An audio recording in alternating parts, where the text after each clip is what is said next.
Welcome everyone. We are live at Mercure Hotel Berlin Wittenbergplatz. Tonight we have the honor to welcome our guest Rick Minnich. Everyone applause. I have pleasure to meet him 2 times personally, and I want him to be here. I'm blessed to have him. Rick, do you mind if you introduce yourself, what you are doing? Okay. We are curious all to know. Okay. Hi, nice to meet all of you. I am originally from the US, but I came here right after college when I was 22, a long time ago. The Berlin Wall had just fallen.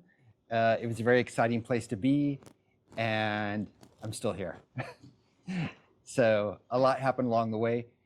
I started making films basically when I was 12 years old, when I got my first Super 8 movie camera, and the first of my 3 younger brothers was born, and I just started making these little home videos of my little brother.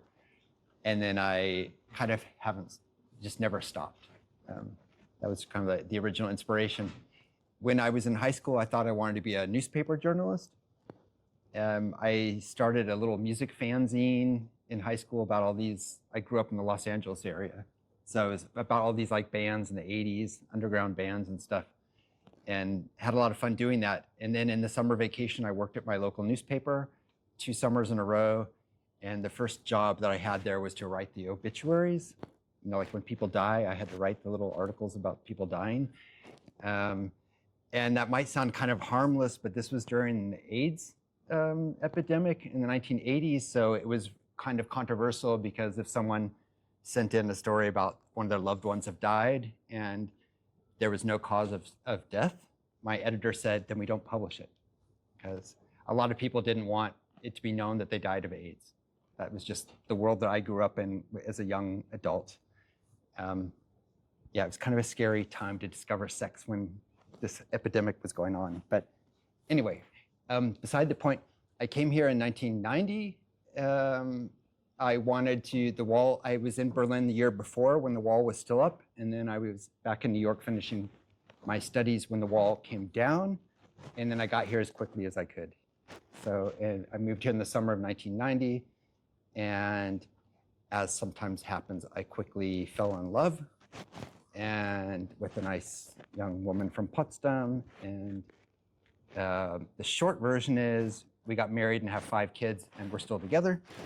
And the long version is, and my oldest son turns 30 next month, so you can kind of do the math and figure out how old I am. And my daughter just turned 18, the youngest one, last week, and she's finishing her Abitur now. So that's kind of, filmmaking is one thing, and then there's the whole personal life thing. And I think one of the biggest challenges for me has been to kind of like make it all work together. Maybe we can start with digging deeper. Yeah. And we are curious to know which was your first project and how did you manage it? Okay, yeah. So the first ones are really these little films with my brother. But then when I came to Berlin, I bought a Bolex camera. Does anyone know what a Bolex is? It's like wind-up cameras, and it can run for about 25 seconds, and then you have to stop and wind it up again. And they're super loud, and you can't do sync sound. So it's very bad for dialogue, but it's great for experimental films and animation. And I was very fascinated by pixelation, like stop motion animation. And I got a free roll of film. It's 30 meters, which is a 16 millimeter film. And that's about 3 minutes of film. So I'm going to show you the film that I made in 1993. It was my first film in Berlin. And afterwards, I'll tell you why I'm showing it to you. But this is just the first thing here.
Thank you. How this project shaped you, and what challenges did you manage? Well, first, maybe I'll just say, does anyone know how you make a film like that? Yeah. How? I listened to a short thing like this very recently. Yeah. Ah, okay. Mixed also with another camera, but I really like the effect. Yeah, I would just take a shot and then walk a few steps and then take another shot.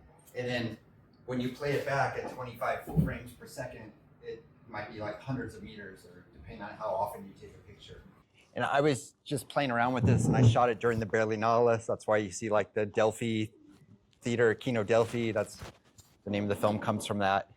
And the Kino Internationale you see, and it's kind of, I wanted to have sort of this hectic feeling of what it's like to be at the Berlinale.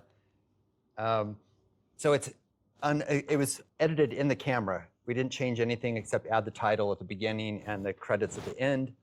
And then I gave the film to my friend Robert Henke, who was studying sound at the Film University in Potsdam. We were neighbors in Prenzlauer Berg at the time. And he made all the sound for it. And it was kind of interesting back then because this is the analog days. So we had to have the 16 millimeter film. It was printed and then converted to, back then it was SVHS, just this horrible format. And he had this old like this Macintosh computer back then, these cube things and he somehow was able to get the video into his computer, and he composed all the music on his Mac back then. And the reason I wanted to show it to you is I was just making this little film, but then I started sending it to festivals, and I started getting invited all over the place. And at some point, I had to keep making new prints of the film. So each film was like this, this big. And at one point, I had 10 of these, and they were all gone. They were all playing someplace. And at that time, there were a lot of short film festivals.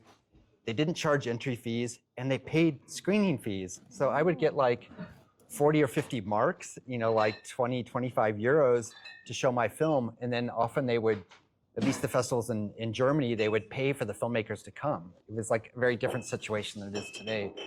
So I realized I was 25 years old at the time. It's like, wow, maybe I can make a profession out of this. And I just decided I would keep going. And at that time, I was working as an English teacher here and as a translator, because I have a degree in English literature.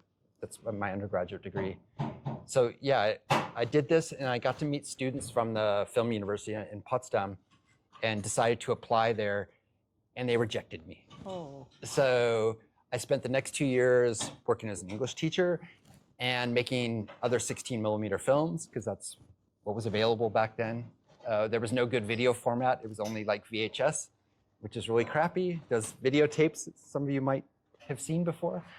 And then the professional stuff, like the TV stations, which was completely out of our budget range. So I did apply to the film school again, and the second time around they took me. So I started in 1995 and was there until 2001 in the directing program. And it was the Hochschule für Film und Fernsehen, HFF back then, now the Filmuniversität Potsdam, or Babelsberg. And let's see, this is, I wanted to tell you what kind of happened along the way. I kind of got this, some of you might know who he is. Yes. Did you want to ask me a question first? Yes, Sorry, I wanted, all is well. You can take the list, I don't mind. We are very excited on following you. Just wanted to, in addition to your making, is there something else that inspired you to switch to film, to be in film? Yeah, definitely. So I grew up in a very white conservative suburb of Los Angeles, and I wanted to get out of there. So I went to New York City for college, about as far away as I could get. And when I was there, I just took a film class my first year, a film history class. It was with Annette Insdorf, who was a New York Times film critic back then, quite a famous woman. And with Andrew Saris, another class, he was the head film critic of the Village Voice, the newspaper back then. And I saw all these amazing films. And then after classes, I would sometimes go downtown and watch double features for like $4 or $5. You could see 2 films back to back. And I saw all these classic films from all around the world.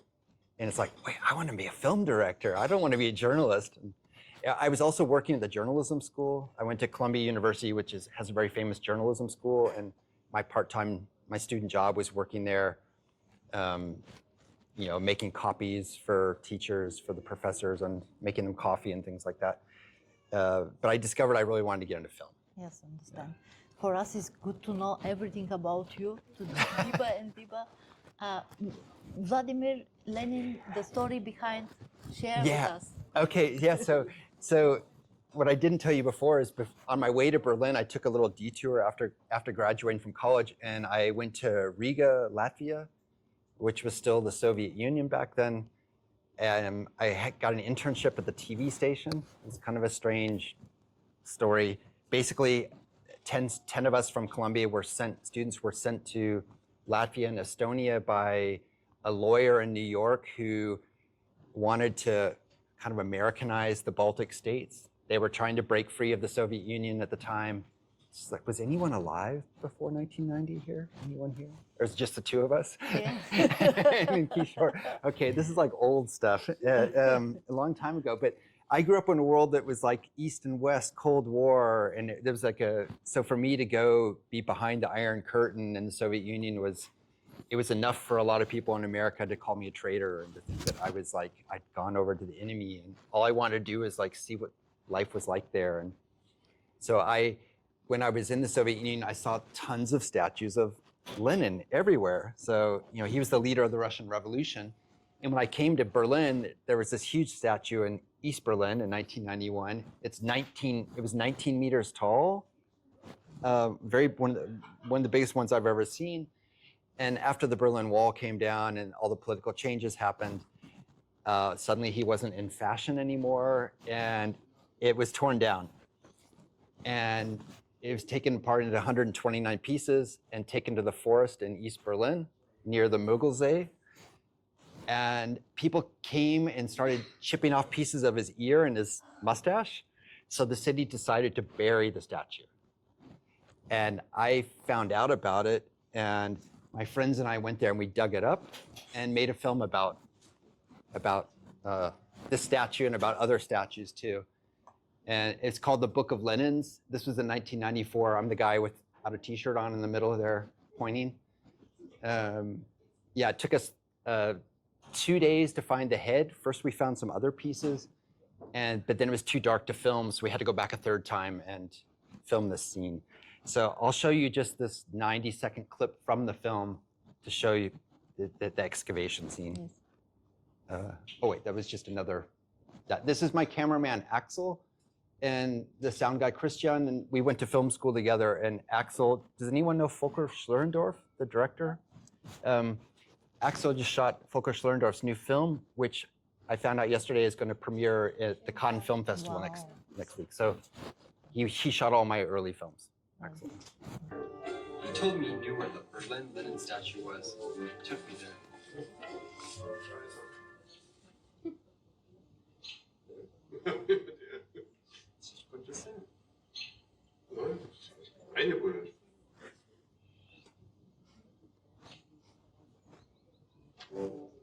I started digging.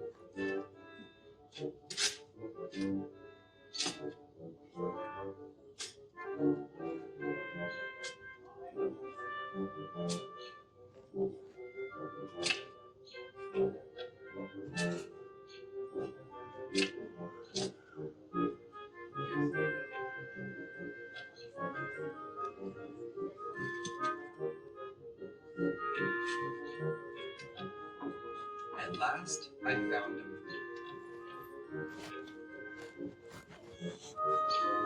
His head. God, it's so what?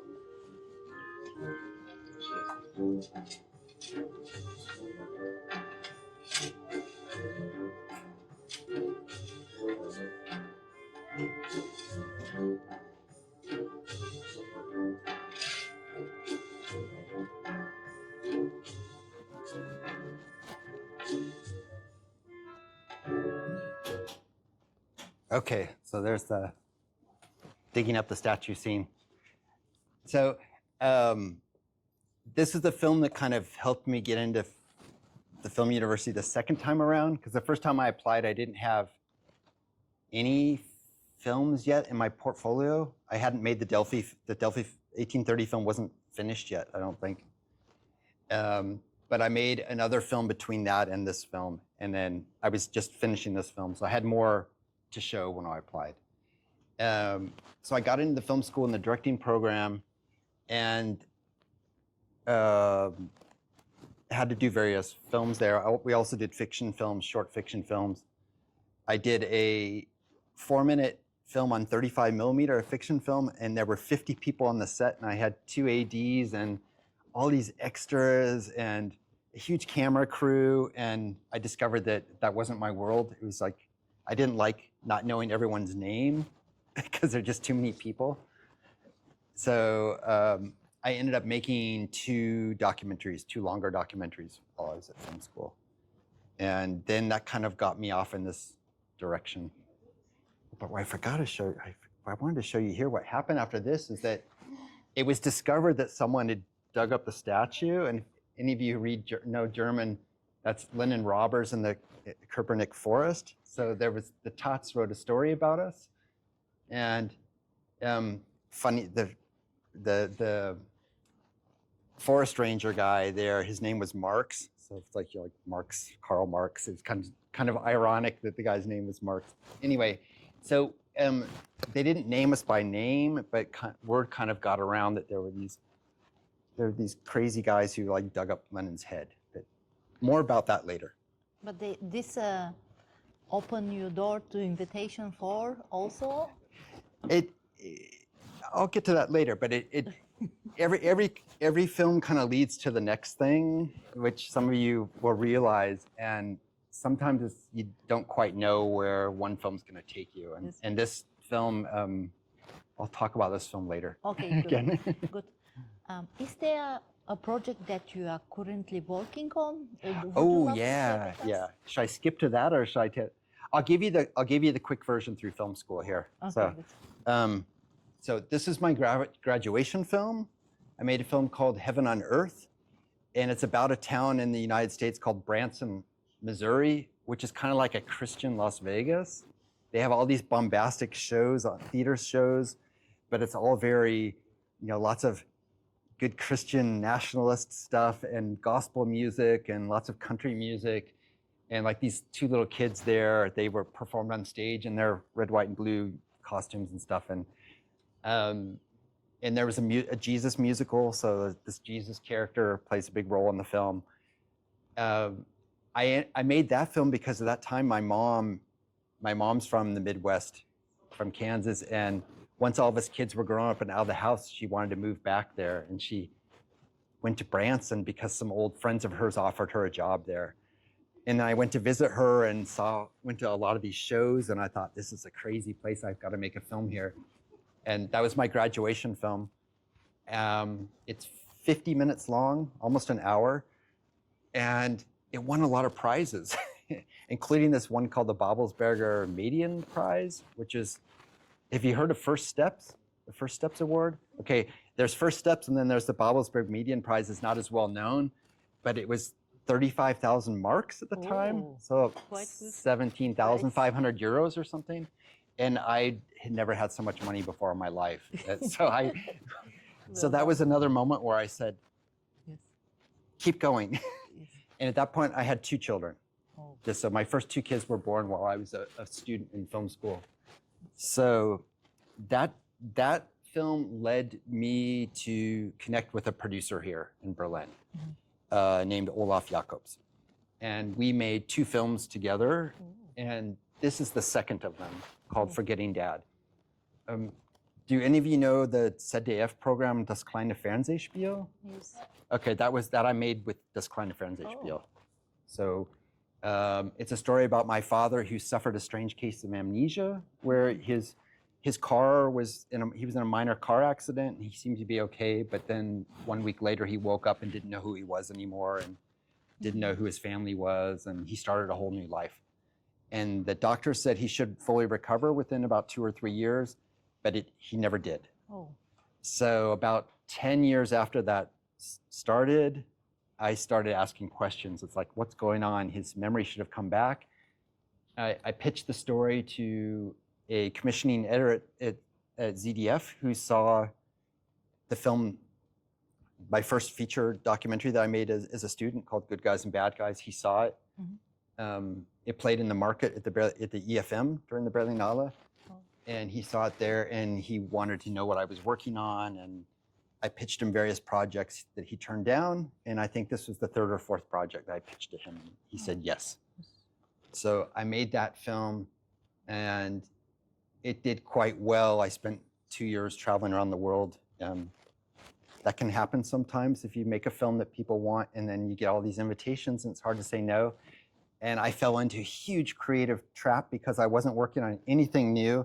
And it took me 7 years until I made my next film after this. But I got to go to a lot of really cool places. And I took my oldest son to China and my second son to Brazil. And my third son went to Canada with me. And my 4th son went to Kos, Greece, this Greek island where I was invited and had lots of adventures. So there are good things about that. Do you want to see the trailer for that? Or? Yes. Okay. 1 week after my college graduation, my dad got in a car accident and lost his memory. For the past 16 years, Dad's amnesia has haunted my family. But we've never been able to talk about it until now.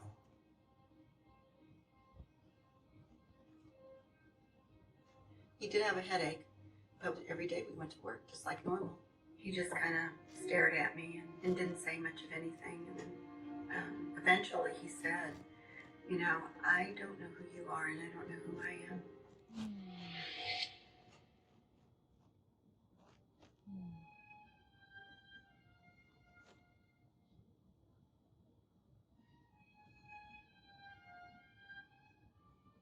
That was about 16 years ago, and he's never remembered anything. He just cried and cried because he knew something was wrong with him. And he said, is he ever going to come back, Mom? Is he ever going to come back? Is my daddy going to come back? Every doctor always said that there was, you know, if he really wanted to, he could get his memory back. So I think maybe, you know, he just didn't watch it.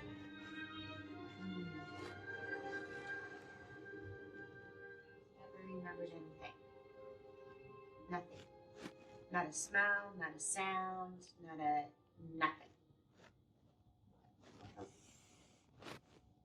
Don't know. I didn't want to believe the man who'd raised me no longer existed. I've never seen anything. In fact, all the evidence that I've seen leads to the contrary. There was no physical damage. How could all of his memories of our life together vanish? Just like that. Richard, 31591. I printed the whole alphabet today. It is my first time to do that after 5 weeks of lessons, 2 days each week. So what I can't figure out is how did he write this letter? I think the whole thing was nothing but an act. The whole thing never added up. People that tried to sit there and talk about it too much and think about it too much would try and figure out a way that it worked.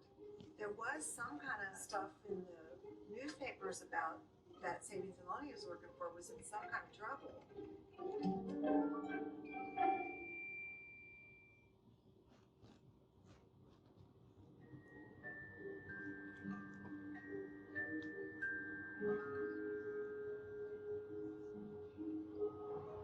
Just remember that whether we agree with Richard's new life or not, he's still entitled to peace and happiness.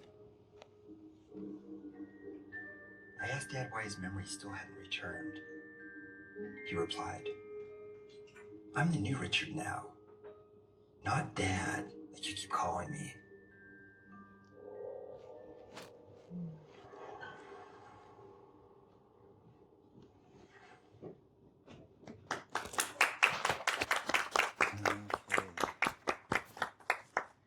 This was definitely the most difficult film I've made so far.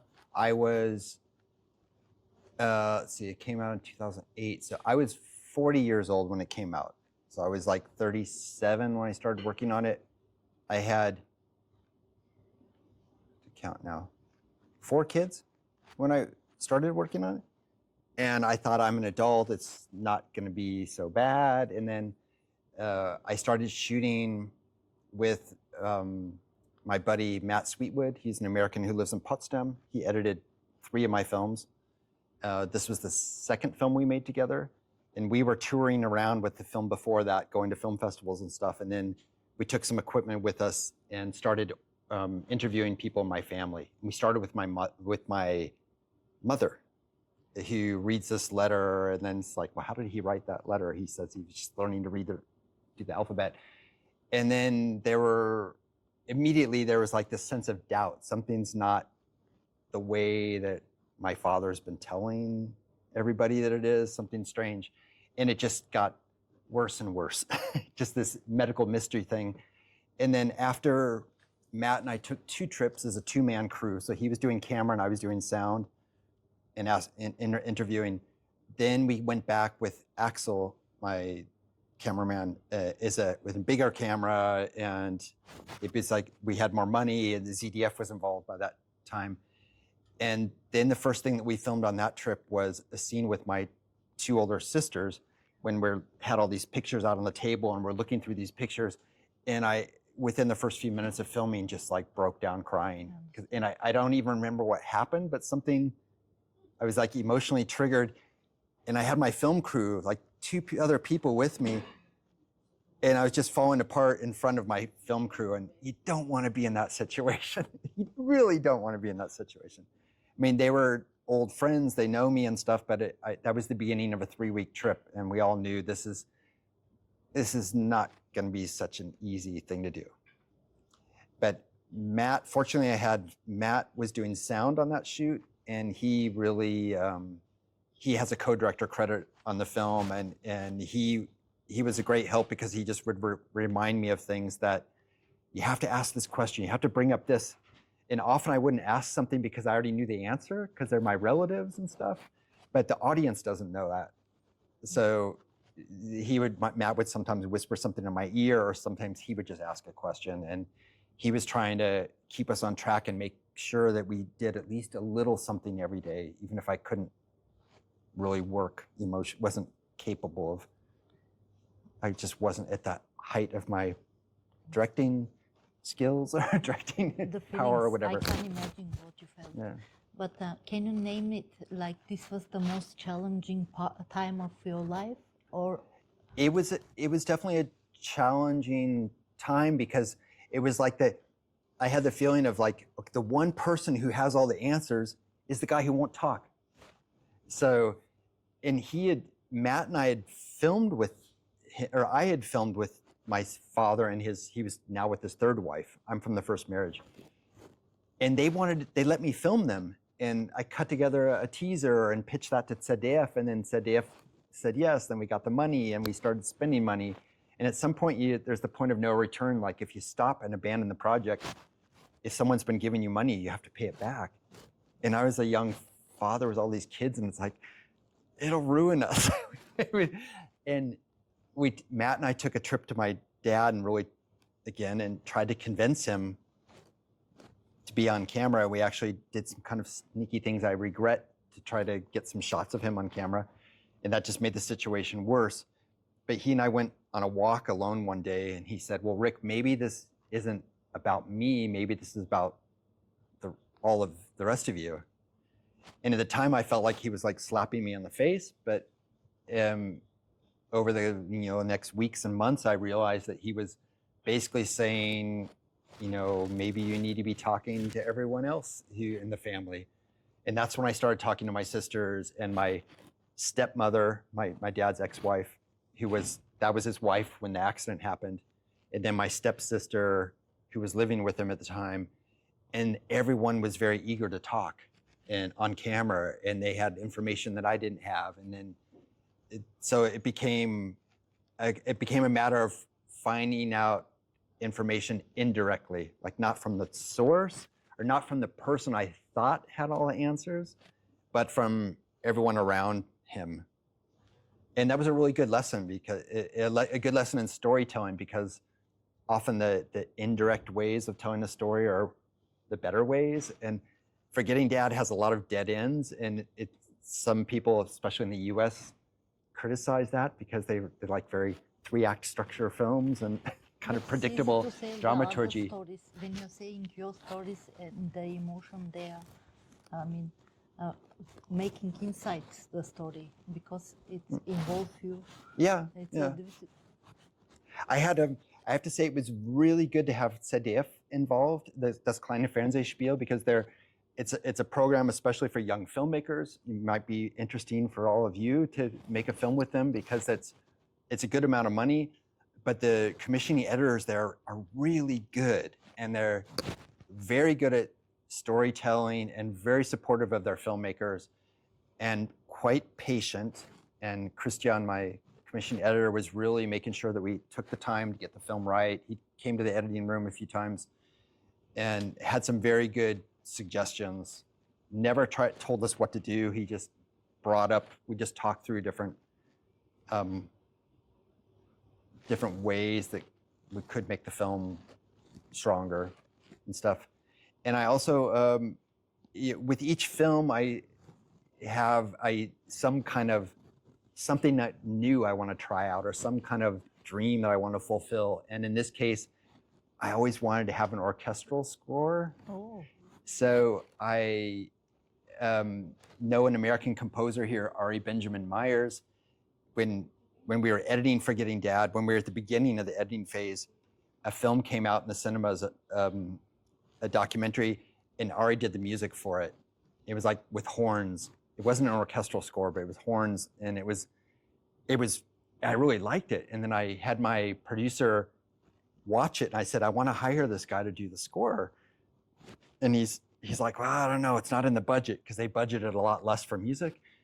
And then I started talking to Ari, and we were talking about ideas, and then he talked to the production manager about money, and the production manager was kind of like, I don't know, they'd budgeted 2,000 euros and Ari wanted 10,000. It was kind of that much of a gap. I don't know if that's the right numbers, but it was kind of, our entire budget was about 200,000 euros.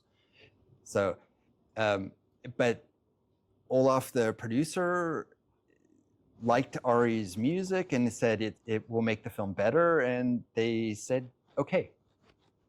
So that was a really exciting experience. So Ari was involved very early in the editing process, and he composed 3 pieces of music, just sort of like the basic melody, just with very few instrumentals. He did it electronically, and that kind of gave us the emotional palette for the film. How big was the team in orchestra? How many people? We filmed, well, first he did everything electronically, did the whole score, and then we filmed it with the Babelsberg Film Orchestra. Approximately 20? About 60 musicians. It's a full orchestra. It's a full-time film orchestra. We had one recording day, no rehearsals. It was exciting and incredibly terrifying. But Ari also conducted. He went to Juilliard in New York, fantastic music school. He's a classically trained composer and conductor, and he was super well prepared, and we actually finished an hour and a half early. We recorded like 45 minutes of music in one day and still had an hour and a half left over, and I was like, God, we could have done even more. But anyway, it was a very exciting process. So some people who see the film think it's over the top to have this orchestra, because there are some scenes where we can really get the strings going, and it gets maybe a little on the cheesy side. But anyway, we did it, and I'm happy that we did it. And yeah. Your wish granted. Happy to hear that. I would love to. Ask questions anytime if you want. I would say, if you can say, what is your current project, and give us a little bit. Okay, I'll skip ahead a little bit here, just so you pictures. Okay. Here, just in between, 10 years ago, I made a film called The Bomb Hunters, about, I filmed it in Oranienburg, just to the north of Berlin, And this is one of those stories I'd had in the back of my head for about 20 years. Often when I was listening to the radio while having breakfast, I'd hear about a bomb being found someplace. And a neighborhood had to be evacuated because they were going to defuse the bomb or they had to blow it up or something. And I heard about one near Hauptbahnhof and I went and checked it out. I met this English journalist who told me, hey, you got to go to Oranienburg. They have a huge problem with bombs. And he sent me a story that he'd written for the Times. And then like 2 days later, I heard on the radio about a controlled detonation that was going to take place in Oranienburg. So I just took the S-Bahn up there and had a little camera. And suddenly I was filming the mayor because it's a small town. Like in these small towns, it's really easy to suddenly have like a mayor in front of your camera. And he told me this story about an American World War II pilot who sent him a letter apologizing for he never knew that it would cause they'd be having problems with these bombs, like 60 years later. And there was a $100 bill in the letter. And he's like, yeah, I don't have much money, but maybe you can give this to the guys from the bomb squad or something. And then when the mayor told me that story, I was like, it's American bombs there. And I'm an American filmmaker. And it suddenly had a connection to me. And this abstract story I'd had in my mind suddenly became, I realized why I needed to tell that story. So a few months later, I heard about a controlled detonation. I went there and filmed it. And this guy, Paula, his house got blown up. And I was there when it happened. Like at a safe distance, I filmed it from across the lake. And then about an hour later, the mayor's assistant took us, the few press people there, to the location. And it was like all these firefighters there. And that's like, it was just this huge devastation. And then that's Paula, the guy with the ruins there. And I basically just waited until all the press people had left and most people had left. And I introduced myself and apologized because it was an American bomb. They knew it was an American bomb that blew up his house. So I followed his story for a year, what happened to him after he lost his house. And I filmed with the bomb squad and with the mayor and what they were trying to do to find, like they still think there are about 300 bombs in the ground in Oranienburg that could blow up anytime. And so that was just a 1 hour film I made with RBB. Maybe before going to the next project, because we are... Do we need to speed up? To say your approach, are you doing every movie same, or do you have approach how you do from beginning to the end? Somehow to give us tips. Each one's different. I'm always one thing that's been a challenge for me is I've never made two films about the same topic or anything remotely similar. So it's difficult in the marketing and distribution because each film has a different target audience. So that's a little bit complicated. And I've worked with several different producers. I've made only 2 films with the same producer. And that kind of had to do with just what films certain companies produce and people I knew or just how relationships developed. And in this case with the Bomb Hunters, I knew it was going to be a smaller project. I met the woman from RBB. I had a connection there because RBB co-produced a film I made when I was still in school.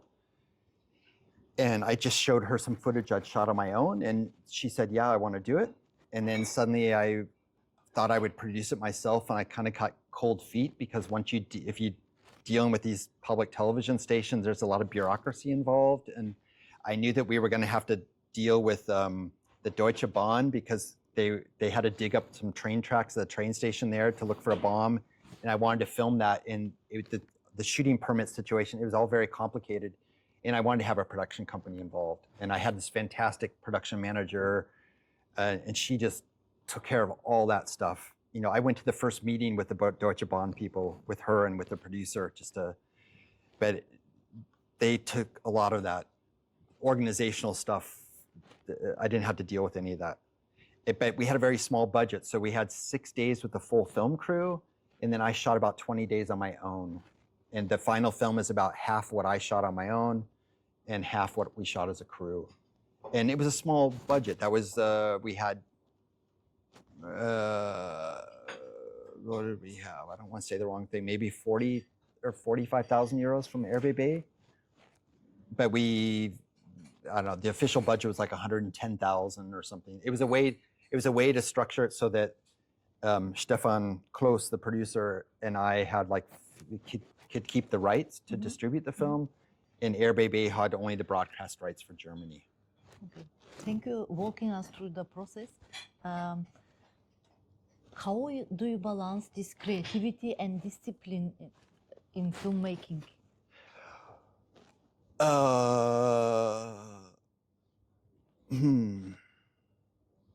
I find that I work best once I have a producer I work well with together involved, because it takes a lot of the organizational and financial stuff. I don't have to deal with that, or not as much. And some producers are very good money people, and some are very creative people also in terms of storytelling. And I've had some that were more this and others that were more that. And I'm still looking for the one who's like the perfect combination of both. And I haven't found this person yet, but I'm not giving up hope. Yes. So I think that's a real key is getting that, if you can get the right person on.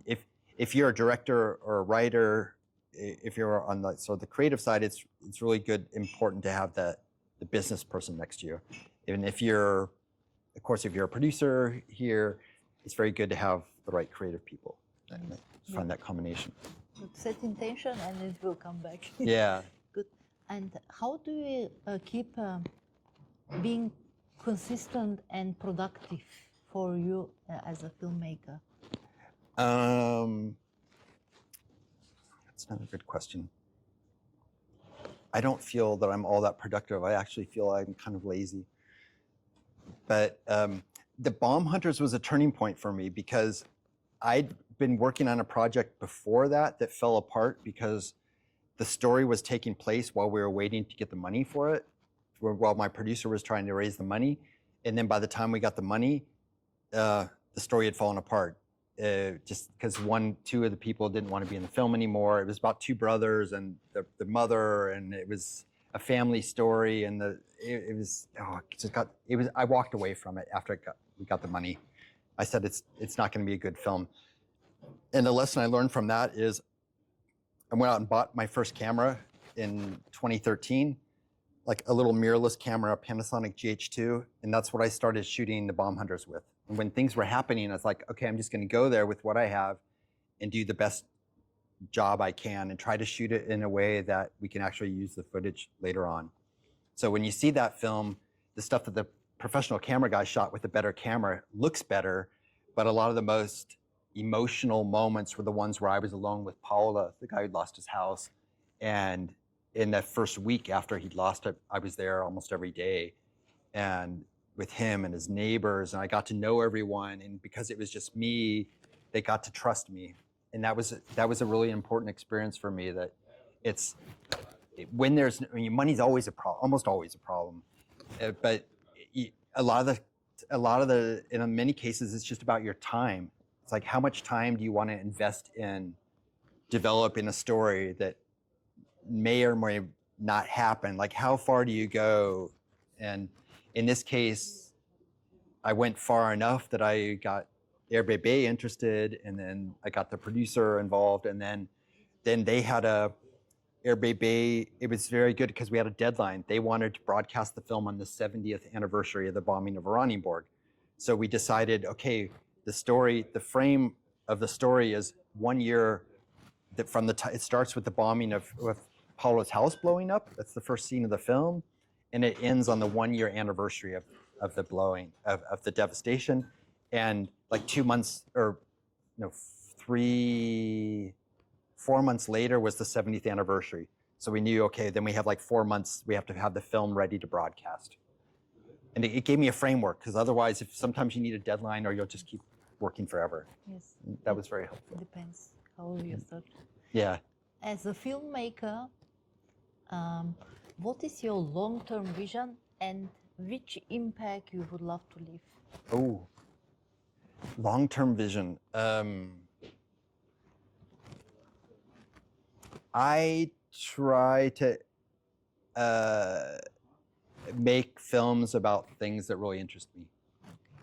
And that might sound kind of basic and simple, but when you're making long films, it can take several years to make them. And if you spend several years of your life doing something that you don't really get excited about, that can seem like a very long period of time. So that was something I've learned along the way so I haven't made any films that I didn't want to make. I haven't done as much commercial type work as I probably should be to make a living.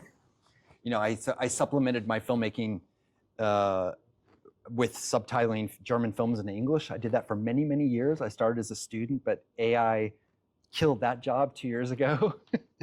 So I teach a little bit on the sides. I have other sources of income. Together with my wife, it works. She's a school teacher and she has a real job. So as a team, it works. Well done. Yeah. I'm happy to hear that. As a person, what inspires you?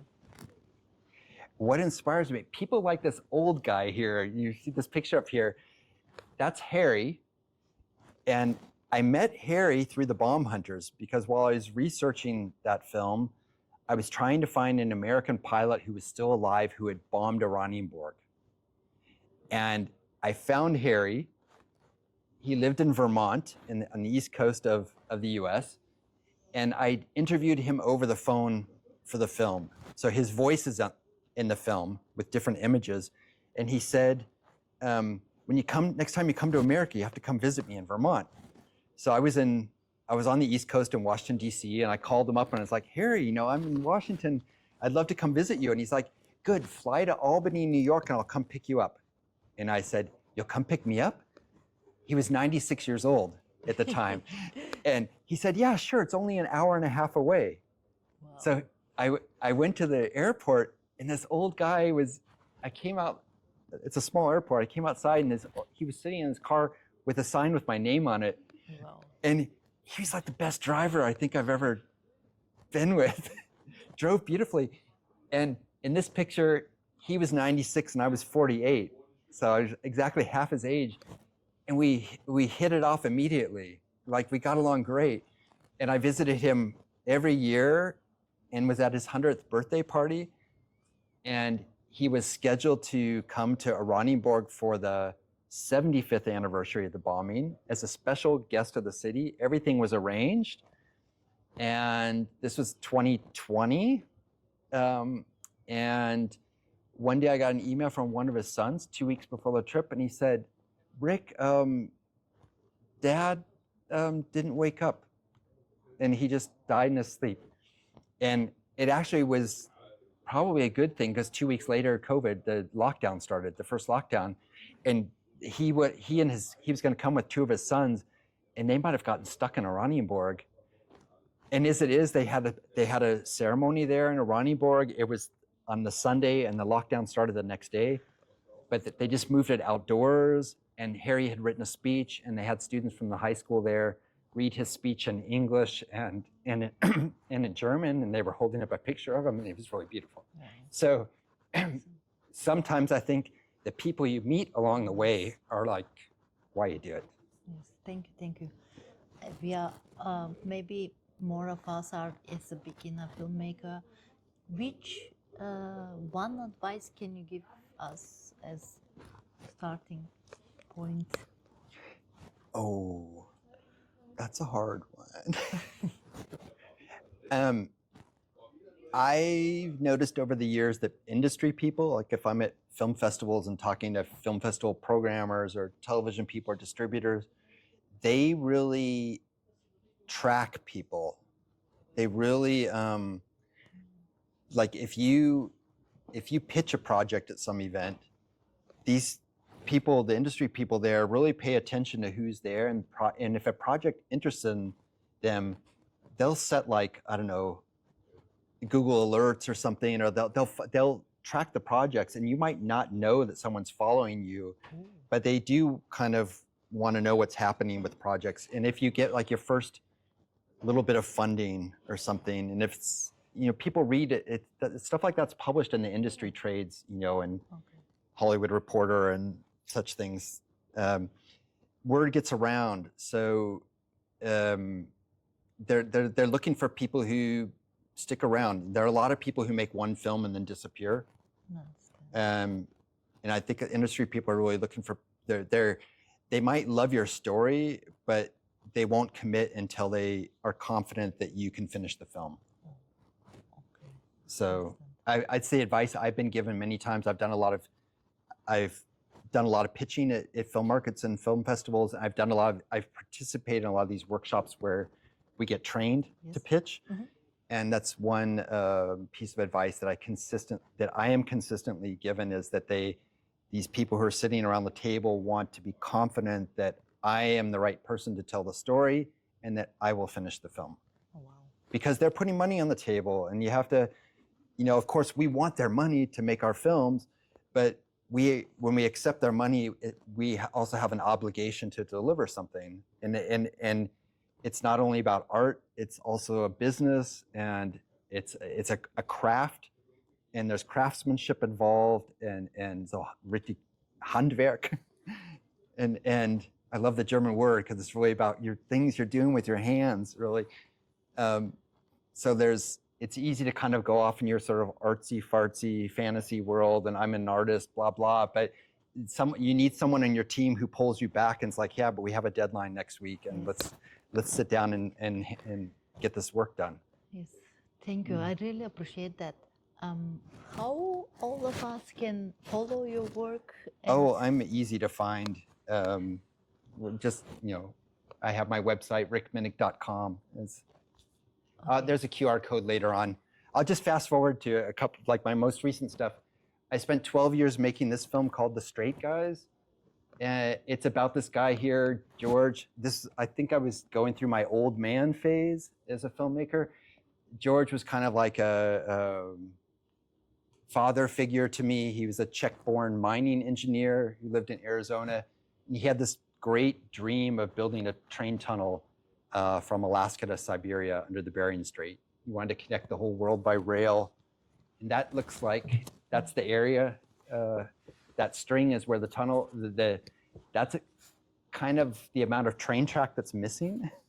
If you look at this picture, this is looking at the world from the north.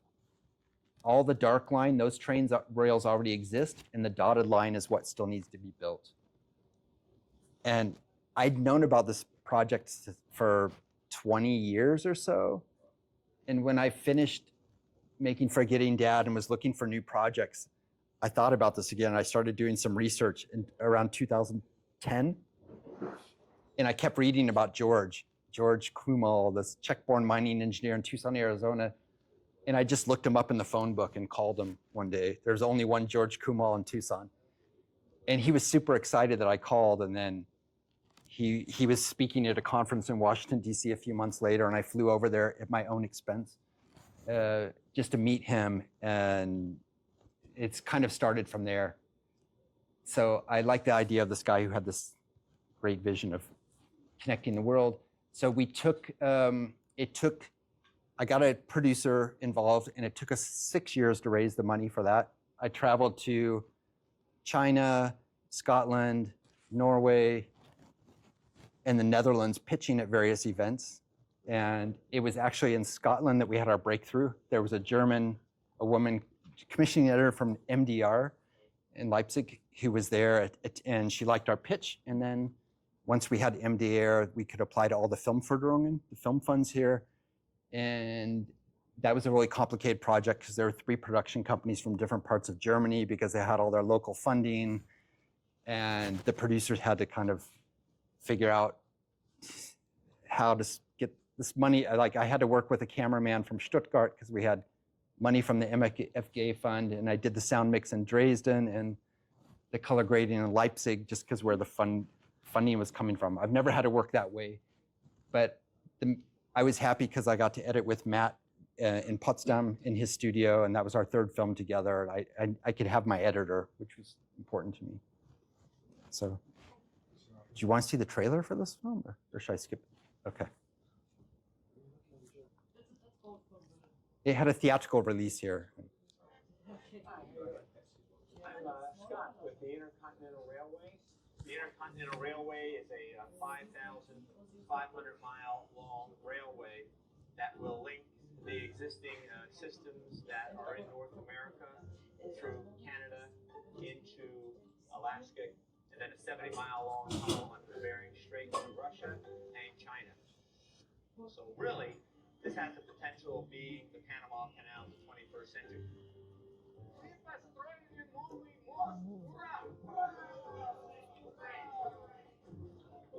I hope to see that we are actually friends, not enemies. That's George. That we have much more in common than separated. So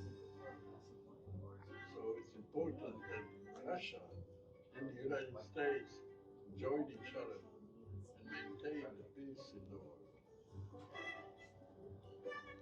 I don't know, it's history, you know, but it's a big headache for me. He's promoting that for how many years, 30 years or whatever?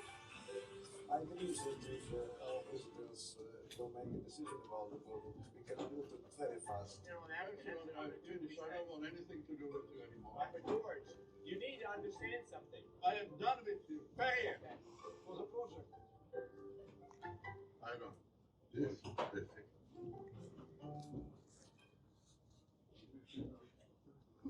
Thank you. Yeah. Yeah, there are a lot of people involved in that way. So we finished that film in early 2022, and we had the whole theatrical release planned, and then Russia invaded Ukraine, and then our distributor didn't want to distribute the film, but our producer said, you have a contract, you have to, and our producers were concerned if we had to play in a certain number of theaters throughout Germany for a certain number of days, otherwise they would have to repay the money. So the distributor kind of reluctantly did the absolute minimum. The film was a total flop. And it was really heartbreaking after spending 12 years making this film. But it's still kind of, last autumn, it's kind of picked up a little bit because one of Putin's big advisors said, hey, we got to build this tunnel. And then it was in the press, like Der Spiegel wrote about it. And it was even here in Germany. And it was kind of, in the press again. But then it quickly faded because Trump did something again to steal the headlines. And but I don't know, maybe the film will get rediscovered. Yes. Sadly, George died just a couple weeks before the premiere of the film, so he never saw it. Understand. Yeah. And then the second old man film was about this guy. This is my most recent film called The President's Tailor. And this is Martin Greenfield. He survived Auschwitz and Buchenwald, and when he was a teenager, and immigrated to the US after World War II and became a famous tailor and made suits for a bunch of US presidents and lots of movie stars. And I can show you. How come up to do that? How did I come up to do this? This is for the first time. Usually I have an idea, I write down something and go to a producer, look for a producer, and then the producer, if the producer is interested, then the producer will go look for the money. That's how it usually goes. In this case, a journalist friend or colleague of mine in Leipzig heard about this story, and he's like, hey, Rick, you're an American, why don't you find this guy? So I did some research and found him in Brooklyn and called at his factory and spoke to one of his sons and said, hey, we want to come make a film about you. And then a producer in Leipzig who works a lot with MDR got a little bit of money from them to take our first trip in 2017. Materialsicherung is the magic word, is to finish, to shoot. He was 89 years old at the time, and they're like, you got to get over there fast and shoot a long interview with him before he dies. So we did that on that first trip, and then we came back with the footage. MDR was happy, and then they gave us a commission for a 30-minute reportage film, which we made, and they broadcast it, and then we kept filming. We got some more money from other various sources, and I wanted to make it into a feature, but Martin, he was getting too hard of hearing, and we couldn't get much more out of him. So it's like an hour, a TV hour, 53 minutes long. Do you want to see the trailer of that? That's the last thing to. We would love to.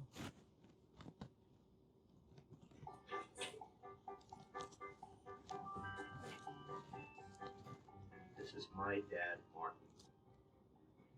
He has the warmest smile. My son. No, it's my father. It's your birthday.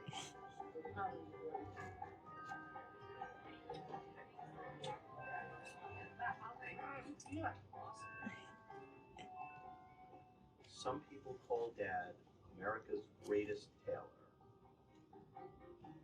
We made suits for every president, for every. But then I was responsible to see that they are made perfect. Dad's first president was Dwight D. Eisenhower. 8 years earlier, Ike liberated him from the Buchenwald concentration camp in Germany. Dad learned to sew while mending Gestapo shirts as a prisoner in Auschwitz. Pretty amazing to think that from here, what he's accomplished. Dad taught my brother Todd and me everything he knew about the business and prepared us to carry it on. He's the boss. No one pointed to me, right? Really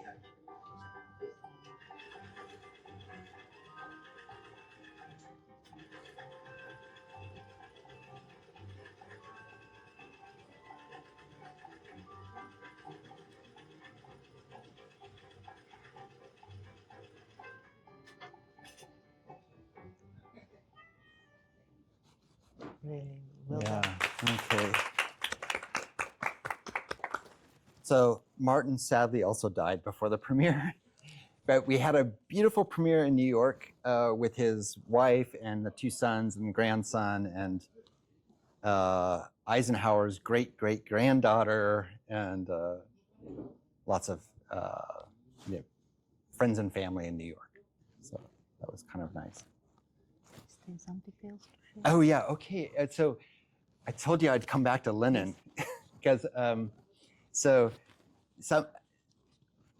I made this film as a young man and didn't think too much about it for a long time, where we dug up the statue. And then about 10 years ago, a friend of mine sent me this story, and she said, hey, the Cittadella Museum in Spandau wants to put the Lenin head in their new exhibition.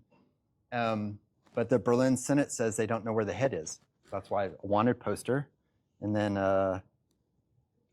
Neues Deutschland, you know, the old GDR newspaper. I basically put the word out that I know where Lenin's head is. So they put us on the front page of their newspaper, and this old photo of us. And I wrote a letter to it was an email to Klaus Wowereit, who was the mayor at the time, and said, hey, you seem to have a little bit of a problem. I can help you. I know where Lenin's head is. And a few days later, I got a response from someone from his office saying, thank you for your help. We'll get in touch with you if we need your assistance. And but word got out, and I was in the press a lot. So Arte wanted to film with me, and then I was on the Abendschau with RBB twice, and then I was even on the Tagesthemen one night, and all these TV crews wanted me to take them to the forest to where Lenin's head is. And the first time I went out there, you know, it had been 20 years, and they're like, it looked totally different. There are all these trees there and stuff. So it took a while to find the head. The first time I was with a TV crew, a Russian television crew. But eventually we found the spot where I think the head was. We didn't dig it up, but it seemed to be the place. So the head was found. It turns out that someone who worked for the city government, who had been in charge of it back then, retired and took the documents with him when he retired. So the woman from the Cittadella, her team tracked it down. And basically it turns out that there were people in the government who just they wanted Lenin to stay in the ground. They didn't want any, nostalgia for the East type of thing coming up. So this is how like the pros did it. They dug it up and transported the head, and now it's in the museum. And there we were at the the opening of the exhibition. So he was buried on his side like that, and that's how he is in the museum. So if you go to the Citadella in Spandau and go to the exhibition, the permanent exhibition there, you can see Lenin's head. And I decided back then, when I was going out to the forest with all these TV crews, I was teaching at the time, and I had my students, I always had some of my students come along, and I had my students filming the TV crews filming me, and some really funny things happened. It really kind of shows how the media operates. So I was making a sequel. It's called Searching for Lenin's Head. But then I had the Straight Guys and the President's Tailor, these projects that were funded that I had to finish first. So now it's like 10 years has gone by, and it's like, I gotta finish that film. I think it'll be like the Book of Lenins is maybe 23 minutes, and I think this might be sort of about the same length. So that's kind of one of the two things I'm working on at the moment. Maybe this is the most exciting for you? Not necessarily the most exciting. It was just like a small little thing I did back then, but it was just, sometimes you do things as a young person, you maybe don't think too much of it at the time, but it turns out later in life that it was a story that kind of, like domino, a story that never ends.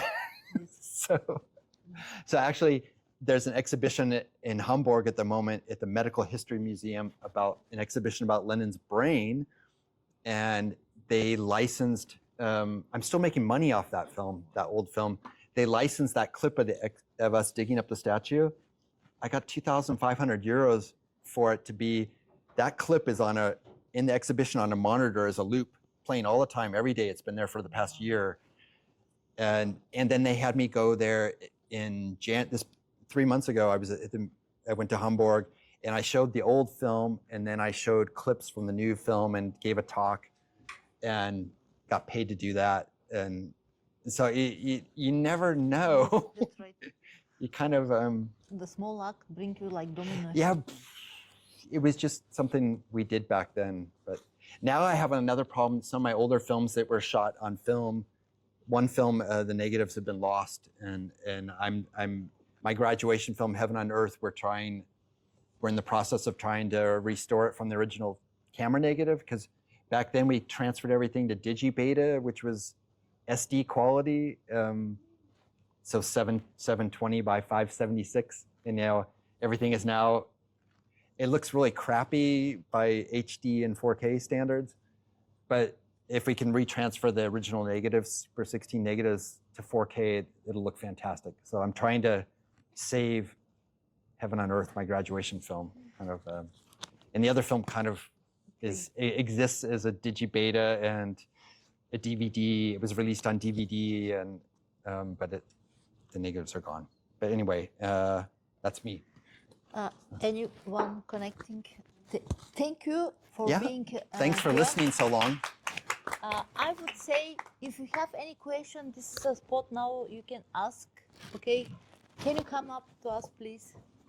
I'm loud enough to talk. This is my teacher. Come. We need to give you the microphone so that you can be. Come. So, come out with us. Yes, welcome, and you can ask a question. Hi, Kishore. Hi, I'm Indonesian teacher. I'm a twin student. A little bit higher, please. Rick is my teacher. Yes. I'm learning quite a lot of interesting things. We have a lot of fights sometimes. So Rick, I have a question. Where is the Lenin's restings? Would you like to give me GPS coordinate? No, it's a secret. Okay. In the forest. Have you got any actually like police or something called like, hey, you did something really wrong, or like typical?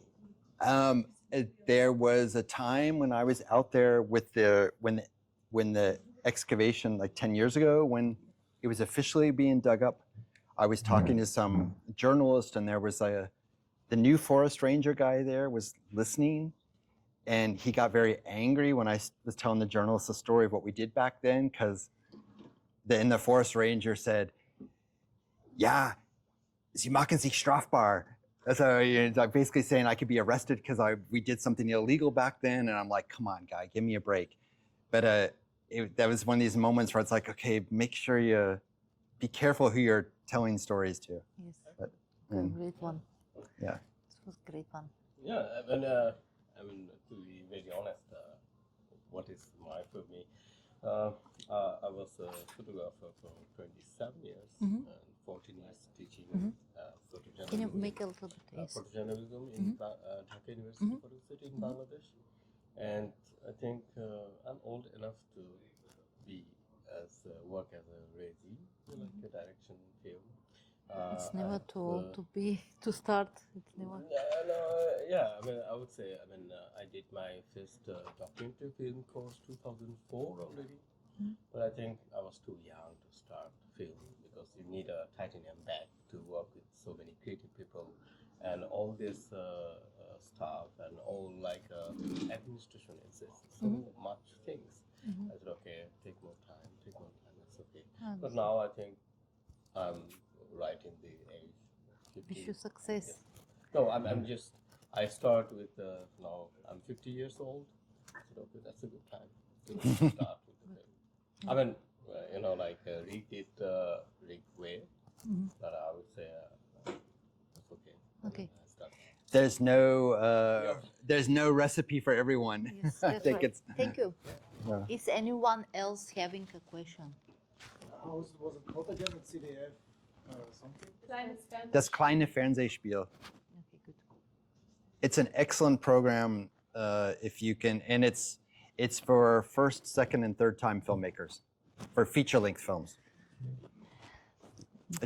documentary and fiction, and for documentary you can get. I shouldn't say any numbers. In my time, that was almost 20 years ago. I think that the fiction film projects, I think they still fund some with several €100,000, and the documentary projects usually get more like 90,000 or something. Okay. But if you have them, then it's much easier to get the film fund money. So, and you don't necessarily have to have a producer when you go to this kleine Fernsehspiel. If they like your project, they will also help hook you up with the production company that they think might be a good fit for you. But then, anyone else? There's also an SVR, has this Debut im Dritten program. I think it's still around, which is for first feature-length films, documentary or fiction. SVR, Südwestrundfunk in Stuttgart. You don't have to be from the region there, but they just have a special program for first-time filmmakers, for first feature. There's a lot of opportunities for first and second, Nachwuchs film people. And it's not necessarily defined by age. It's really defined by whether or not, in most cases, by whether or not you've made a feature-length film yet, of any genre. We truly appreciate your tips, your shared knowledge. Thank you once again being with us. Oh, my pleasure. Sharing that. Applause, everyone.